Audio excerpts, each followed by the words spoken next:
اس سانولے سلونے لمبے تڑنگے مگر اکرے جسم کے فقیر کو ایک جگہ کل پڑتی ہی نہ تھی، اور جو لوگ مہوسی کی دنیا کے اسرار و رموز سے واقف ہیں وہ جانتے ہیں کہ یہ المیہ یعنی ایک جگہ ٹک کر نہ بیٹھ سکنا ان تمام لوگوں کے ساتھ ہے جو سونا بنانے کے بھید سے واقف ہو جاتے ہیں۔ ان کے لیے یہ ناممکن ہوتا ہے کہ وہ ایک جگہ جم کر قیام پذیر ہو سکیں۔ وہ تو بس زمین کا گز بنے پھرتے ہیں، آج یہاں ہیں تو کل وہاں۔ قدرت کے کارخانے میں اگر واقعی کسی کے لیے سکون محال ہے تو وہ کامیاب کیمیا گر ہے، اور دڑکی شاہ بھی ایک کامیاب کیمیا گر تھے۔ آج اس شہر میں ہیں تو کل دوسرے شہر میں۔ اپنے ڈیرے پر مستقل طور پر وہ کم ہی ٹھہرتے، اور جب ٹھہرتے تو انہیں سوتے ہوئے کسی نے نہ پایا، جب بھی دیکھا جاگتے ہوئے ہی دیکھا۔ نیند اڑے رہنے کا سبب اپنے رب سے لو کا لگنا تھا یا کیمیا گری کے اثرات، یہ بات قطعیت کے ساتھ نہیں کہی جا سکتی، اور کھانے پینے میں بھی بس چائے ہی کا شوقین دیکھا گیا۔ ایک ایک دن میں ہزاروں لوٹانے والا اپنی ذات پر شاید چند روپوں سے زیادہ خرچ نہ کرتا تھا، مگر یہ باتیں تو کوئی اتنی باعث حیرت نہیں جتنی یہ بات کہ دڑکی شاہ کو کسی نے کوئی کام کرتے نہیں دیکھا تھا، یہاں تک کہ کیمیا گری کا کوئی عمل بھی کرتے ہوئے نہ دیکھا، مگر تقریباً روز ہی، اور وہ بھی بھلے وقتوں میں، کبھی سینکڑوں تو کبھی ہزاروں لوٹاتے تھے۔ یہ سینکڑوں یہ ہزاروں کہاں سے آتے تھے کسی کو کچھ پتہ نہ تھا، بس دیکھنے والے تو یہ دیکھتے تھے کہ وہ اپنے ساتھ ہر وقت پھرنے والے چرمی بیگ میں جب بھی ہاتھ اپنے ساتھ ہر وقت لیے پھرنے والے چرمی بیگ میں جب بھی ہاتھ ڈالتے تو بالکل ہی نئے نکور نوٹوں کی گڈیاں باہر نکالتے، ایسے جیسے ابھی ابھی اسٹیٹ بینک سے جاری ہوئی ہوں، اور پھر یہ نوٹ اصلی ہوتے، جعلی نہیں، اور ان کے ساتھ وہ معاملہ بھی نہیں تھا جو ایک اور شاہ صاحب کے نئے نکور نوٹوں کے ساتھ ہوتا تھا۔ ان شاہ صاحب کا قصہ مجھے میرے مہربان راجہ عقیل اللہ نے جو شیخو پورہ میں ADCG کے عہدے سے ریٹائر ہوئے سنایا تھا۔ یہ شاہ صاحب جب بھی کسی سے خوش ہوتے یا کسی شادی وغیرہ کی تقریب میں شریک ہوتے تو 100 کے نئے نکور نوٹ عطا کرتے، لینے والے باغ باغ ہو جاتے، مگر ان کی یہ خوشی بہت عارضی ثابت ہوتی، کیونکہ شاہ صاحب کے رخصت ہو جانے کے بعد ان کے عطا کردہ نئے نکور نوٹ بھی، خواہ وہ صندوق میں رکھے ہوں، خواہ آئینی سیف میں، خواہ جیب میں، پراسرار طریقے سے غائب ہو جاتے۔ بقول راجہ صاحب، ایک دفعہ شاہ صاحب نے راجہ صاحب کی موجودگی میں اپنے ایک دوست کے ہاں بیٹے کی پیدائش کی خوشی میں اس کی اہلیہ کو 100 روپے کے کئی نوٹ دیے تو وہ بھاگوان بہت خوش ہوئی، مگر اس کے شوہر نے جو شاہ صاحب کے اس کمال سے واقف تھے اسے بتایا کہ اتنا خوش ہونے کی ضرورت نہیں، یہ نوٹ کون سا ہمارے پاس رہ جانے، اور واقعی شاہ صاحب کے چلے جانے کے کچھ دیر بعد اس نیک بخت نے اپنا پرس کھول کر دیکھا تو اس میں سے شاہ صاحب کے دیے ہوئے سارے نوٹ غائب تھے، البتہ دوسری رقم جوں کی توں پڑی تھی، مگر دڑکی شاہ کا معاملہ مختلف تھا، وہ جو رقم دیتے تو اس کے ساتھ شعبدہ بازی کی کوئی کارستانی نہ ہوتی، چنانچہ وہ اکثر غریب غربا کو نوٹوں کی گٹھی گٹھی دے دیتے اور ان بیچاروں کے دن پھر جاتے۔ شہر کے اکثر ٹانگے والے ان کے شیدائی تھے، کیوں نہ ہوتے، وہ جس ٹانگے پر بھی بیٹھ جاتے اس کی قسمت جاگ اٹھتی، اسے اتنے پیسے دے ڈالتے جس سے ہمیشہ کے لیے نہیں تو کم از کم مہینوں کے لیے وہ فکر معاش سے آزاد ہو جاتا۔ یہی وجہ تھی کہ وہ جب کبھی مختلف شہروں علاقوں میں گھوم پھر کر واپس اپنے شہر کے ریلوے اسٹیشن پر آ کر اترتے تو سب ٹانگے والے ان کی طرف بھاگتے اور ہر کوئی کوشش کرتا کہ یہ شاہ گدا نما بیٹھے تو بس اس کے ٹانگے میں بیٹھے، اور پھر جس کے دن پھرنے ہوتے تھے دڑکی شاہ اس کے ٹانگے میں بیٹھ جاتے، اور جب اپنے ڈیرے پر آ کر اترتے تو اتنا کچھ دیتے کہ ابھی چند لمحے پہلے کا کنگال نہال اور مالا مال ہو جاتا، اور کیوں نہ ہوتا، دینے والے کے لیے ان نوٹوں کی پرکھا کے برابر بھی تو وقت نہ تھی، اور ہوتی بھی کیوں، اس کی اپنی ضرورتیں تو نہ ہونے کے برابر تھیں، جو خوراک کے چند لقمے اور چائے کی متعدد پیالیوں ہی پر مشتمل تھیں، جن کے لیے صرف چند روپے درکار تھے۔ اور لباس کے معاملے میں قناعت و بے نیازی کا جو عالم تھا وہ اپنی جگہ حیرت انگیز بھی تھا اور اہل فکر و نظر کے لیے قابل رشک بھی۔ موٹا، جھوٹا اور انتہائی سادہ، اور وہ بھی ایک دو جوڑوں سے زیادہ نہیں، اور یوں بظاہر دیکھنے میں انتہائی بے بضاعت۔ جب کبھی کسی شہر میں ترنگ میں آ کر شاپنگ کرتا تو بڑے بڑے اہل ثروت کو مات کر دیتا۔ اس فقیر کو ایک معتبر راوی نے بتایا اس فقیر کو ایک معتبر راوی نے بتایا کہ دڑکی شاہ کا جب کبھی لاہور کا پھیرا ہوتا تو شیخ عنایت اللہ مرحوم انارکلی والوں کی دکان پر بھی جا نکلتے، جو ان کے اوصاف و کمالات سے بخوبی آگاہ تھے۔ چنانچہ دڑکی شاہ ان کی دکان میں داخل ہوتے تو شیخ صاحب ان کے سامنے بچھ بچھ جاتے۔ بقول راوی انہیں جب کوئی چیز پسند آتی تو وہ فقط ایک آئٹم خریدنے پر اکتفا نہ کرتے، بلکہ حکم دیتے کہ یہ چیز دکان میں جتنی بھی تعداد یا مقدار میں موجود ہے دے دی جائے، جس کی فوری تعمیل کی جاتی، اور کیوں نہ کی جاتی۔ دڑکی شاہ نے کوئی بھاؤ تاؤ تھوڑا ہی کرنا ہوتا تھا، وہ تو منہ مانگے دام دینے کے عادی تھے، سو دیتے۔ اگر انہیں اعلیٰ کوالٹی کا کوئی پین پسند آ جاتا تو اس کوالٹی کے تمام پین خرید لیتے۔ کوئی اچھا سا ٹوائلٹ صابن بھا جاتا تو اس صابن کی پیٹی خرید لیتے۔ رہ گئی بات یہ کہ اس قدر مقدار و تعداد کا وہ کرتے کیا تھے؟ تو جیسے آج تک یہ پتہ نہ چلا کہ یہ بے شمار دھن دولت کہاں سے آتا تھا، آیا کیمیا گری کی وجہ سے یا کسی اور کمال کی وجہ سے، ایسی یہ پتہ نہ چلا کہ یہ تمام چیزیں جاتی کہاں تھیں، کیونکہ ان کے اپنے ڈیرے پر تو فقر ہی کا عالم رہتا تھا۔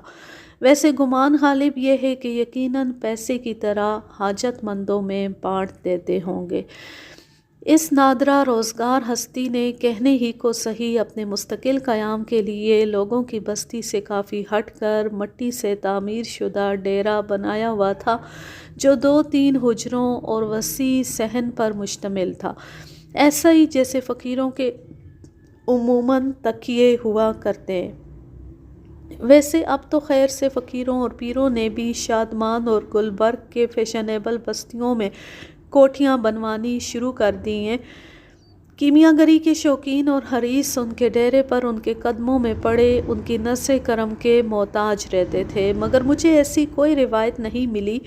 کہ ان حریصان دنیا میں سے انہوں نے کسی کو اپنے فن میں شریک کیا ہو۔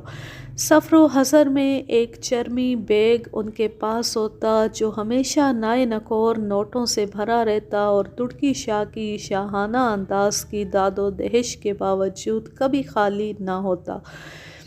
یہ پیسے کیمیا گری کے ذریعے آتے تھے یا جن وغیرہ لا کر دیتے تھے، یا کوئی ایسا کمال حاصل تھا کہ جس کی وجہ سے وہ بالکل اصلی نوٹ بنانے پر قادر تھے؟ یہ باتیں ابھی تک راز ہیں، جیسا کہ خود دڑکی شاہ ایک راز تھا اور ہے۔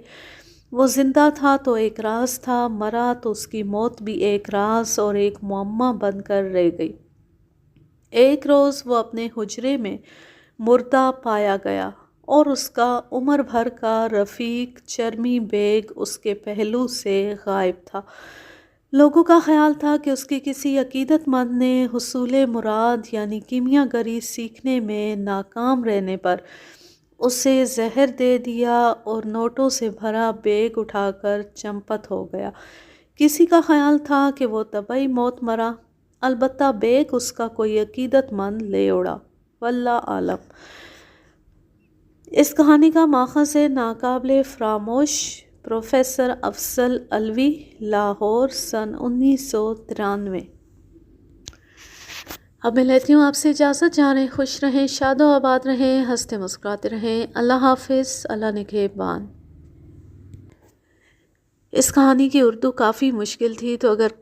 کوئی لفظ، بلکہ مجھے لگتا ہے میں نے کافی الفاظ غلط بولے ہیں، تو اس کے لیے بہت بہت معذرت۔